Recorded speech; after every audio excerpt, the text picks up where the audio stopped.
Effective safety measures हमारा क्या है, जैसे थंडर स्टॉर्म आया यानी कि आंधी तूफान बरसात आया, बहुत सारे लोगों का घर गुजर जाता है ना, बहुत सारे लोग बेघर हो जाते हैं।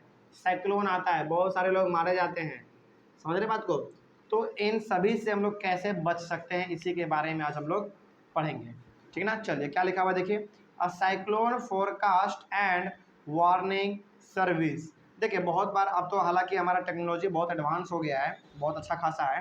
तो यदि साइक्लोन आने वाला होता है ना, तो पहले ही लोगों को इन्फॉर्म कर दिया जाता है। मान लीजिए जहाँ पे साइक्लोन आने वाला है, यानी कि जहाँ पे तबाही मचने वाला है, वहाँ के आसपास के लोगों को कह दिया जाता है कि आप जगह को खाली कर दें, क्योंकि यहाँ पे क्या आने वाला है, साइक्लोन आने वाला है, हो सकता है कि आपका जान भी खतरे में पड़ जाए।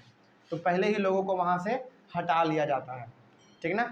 तो फोरकास्ट कर दिया जाता है। फोरकास्ट का मतलब कि लोगों को पहले ही बता दिया जाता है।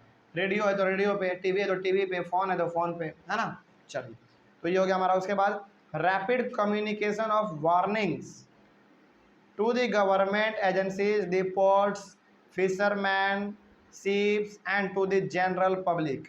और जैसे ही सरकार को ये पता चला, यानी कि जो हमारे मौसम विभाग के जो डिपार्टमेंट है ना इंडिया के, उसको जैसे पता चला कि साइक्लोन आने वाला है, तो वो तुरंत क्या करते हैं, सरकार को बताते हैं कि देखिए साइक्लोन आने वाला है, इस पर फटाफट एक्शन लीजिए, है ना?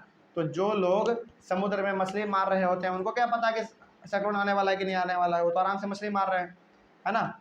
और जो समुद्र के किनारे बैठ के कुछ काम कर रहे हैं अपना, या फिर घूमने के लिए गए हैं, उनको क्या मालूम, है ना? तो जैसे ही पता चलता है कि साइक्लोन आने वाला है, वैसे ही फटाफट काम चालू हो जाता है, यानी कि जो भी जहाँ है उसको वहाँ से हटाया जाता है। जैसे मान लीजिए यदि कोई आदमी मछली मार रहा है समुद्र में, तो कहेगा कि भाई मछली बाद में मारना, पहले यहाँ से जान छुड़ा के भागो, है ना? उसके बाद यदि बड़े बड़े जहाज़ लगे हुए हैं, बड़े बड़े जहाज़ यदि समुद्र में जा रहे हैं, उनको कहेगा कि वापस आ जाओ, है ना? क्योंकि बहुत बड़ा साइक्लोन आने वाला है, हो सकता है कि वो डूब जाए। ठीक ना? उसके बाद फिर पोर्ट, जो बंदरगाह होते हैं हमारे, जहाँ पे बड़े बड़े जहाज़ लगते हैं, उनको कहेगा कि अपने जहाज़ को वहीं पे छोड़ो और भागो सब पहले, है ना? क्योंकि जहाज़ तो जाएगा ही जाएगा, आपका जान भी चला जाएगा। तो ज़्यादा जान इम्पोर्टेंट या जहाज़ इम्पोर्टेंट? जान इम्पोर्टेंट, तो लोग वहाँ से भाग जाएंगे।